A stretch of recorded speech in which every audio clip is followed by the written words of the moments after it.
elit partai ya pokoknya derek Mbak Mega gitu loh. Ditaruh di mana, penting jabatannya nggak hilang, ya kan? Jadi keraguan-raguan yang saya lihat itu karena mungkin dia memikirkan nasib kader-kadernya nanti gimana, piye gitu, piye toh, kan? Karena dia terlalu concern memikirkan beberapa orang kadernya gitu loh. Memang tadi saya katakan if you are in power for too long, ya, kalau kita sudah berkuasa terlalu lama pasti kita ada masalah. Nah, sanggup nggak masalah itu dikulitin? Tapi kalau menyentuh apa yang paling dekat di hatinya ya nggak pasti dibelain, dilindungin lah.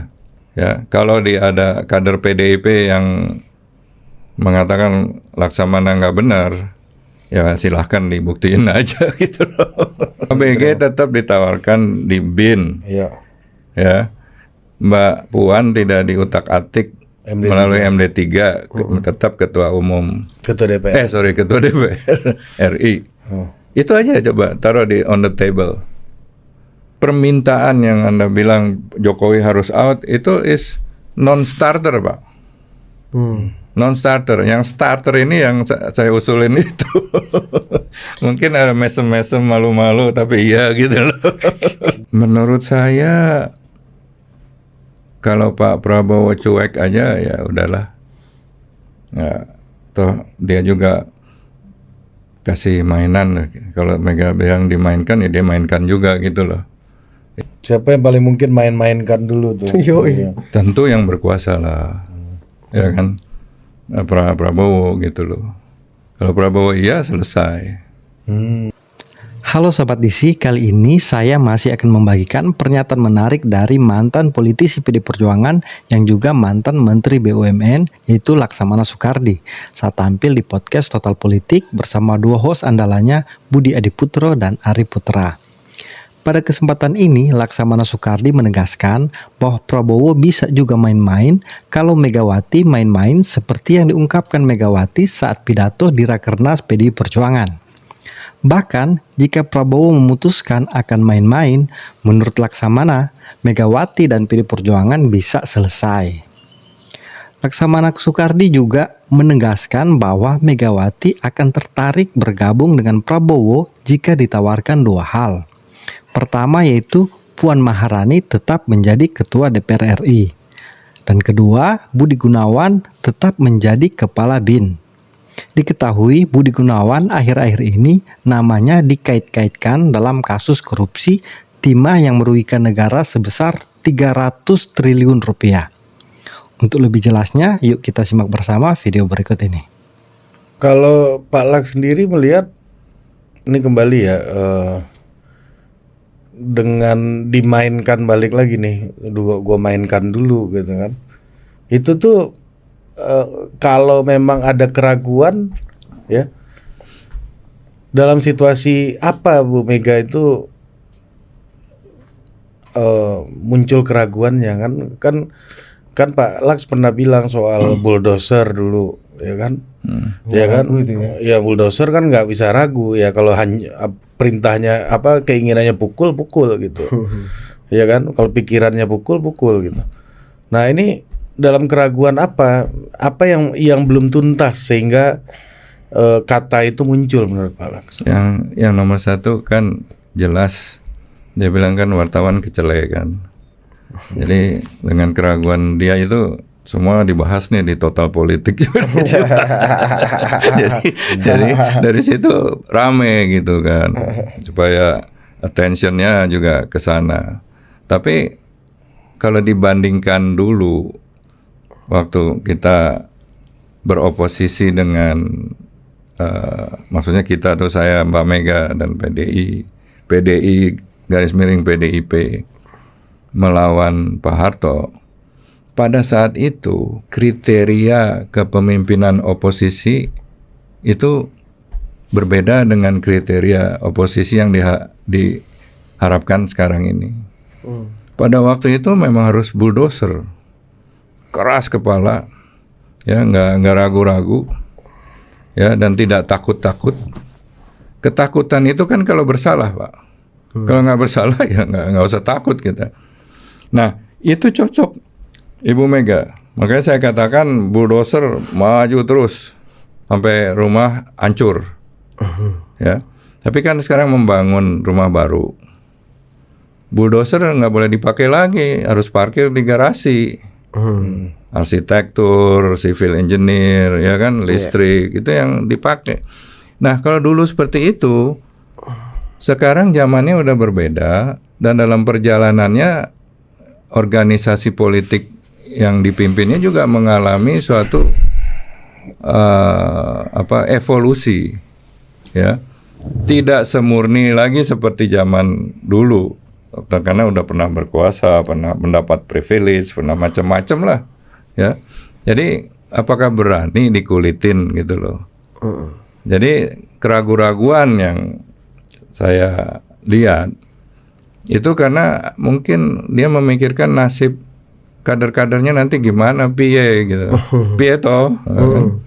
Jadi kader-kadernya akan aman nggak, ya kan? Kalau dulu nggak ada pikiran seperti itu. Iya pasti nggak akan aman kan Pak. Apalagi yang ragu-ragu kalau milih oposisi kan pasti udah nggak akan aman. Nah, saya kira memang, Iya. memang karena dia terlalu concern memikirkan beberapa orang kadernya gitu loh. Coba. Gimana, Pak? Masuk ke satuan 2. Detail ini. Beberapa orang kadernya. Ini dipikirkan karena banyak masalahnya, atau dipikirkan dia harus dapat tempat, harus dipikirkan seperti apa? Saya tidak berani mengatakan yang terlalu spesifik ya. Ancer-ancer aja Pak. Ancer-ancer. Tapi memang tadi saya katakan, if you are in power for too long, ya, kalau kita sudah berkuasa terlalu lama, pasti kita ada masalah. Nah, sanggup nggak masalah itu dikulitin? Itu aja, itu normatif pertanyaannya yang mungkin dipakai logika ini. Oh, dia sanggup bertahan sampai mana kalau masalah itu dikulitin? Betul. Bisa juga nanti PDIP-nya, partainya yang bisa rusak. Ada beberapa pemimpin partai politik yang benar-benar pragmatis. Waktu pemilu oposisi, ketika selesai langsung merapat gitu, karena dia menyadari hal itu. Sebut nama dong. Ya, saya tahu yang partai politik kan yang oposisi berbeda kan kita udah tahu. Nasdem lah, ya kan langsung merapat. PKB langsung merapat. Itu rahasia umum kalau itu kan. Iya, udah diberitain mana-mana. Jadi mereka juga sadar nggak sanggup lah dikulitin gitu loh, supaya bisa survive. Ini kan sebagai pemimpin kayak indung ayam kan melindungi anak ayamnya kan. Nah itu nalurinya ya seperti itu. Ini pertanyaannya mau melindungi dong berarti. Kandangnya, gini, kapalnya mau dilindungi, kapal PDI-nya, atau memang wah nih jangan sampai chef kita nih dia pay attention pada relasi orang, kelompok, kaptennya atau siapa yang akhirnya kemudian menjadi keputusan organisasi besar for the sake of 1-2 person. Saya kan tadi udah kasih stratanya, nggak mungkin dia melindungi strata-strata yang uang cilik semuanya mau dilindungi, kan gimana caranya, ya kan? Di strata paling atas apa tadi Pak? Diulang lagi Pak. Sedangkan strata setelah uang cilik konstituen itu kan elit partai.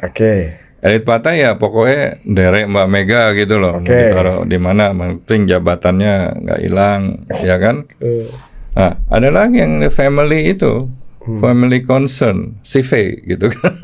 Perusahaan kayak kalau perusahaan Golkar kan kemarin bilang PT, ya kan? Kalau ini CV kan, pemegang sahamnya masih keluarga. Itu bisa private terus tuh kan?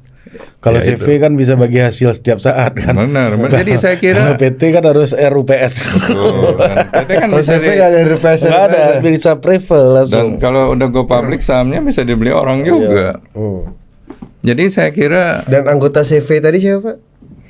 ya yang paling jelas kan ada Mbak Puan. Lalu ada Budi Gunawan. Ya itu yang setahu saya yang paling dekat.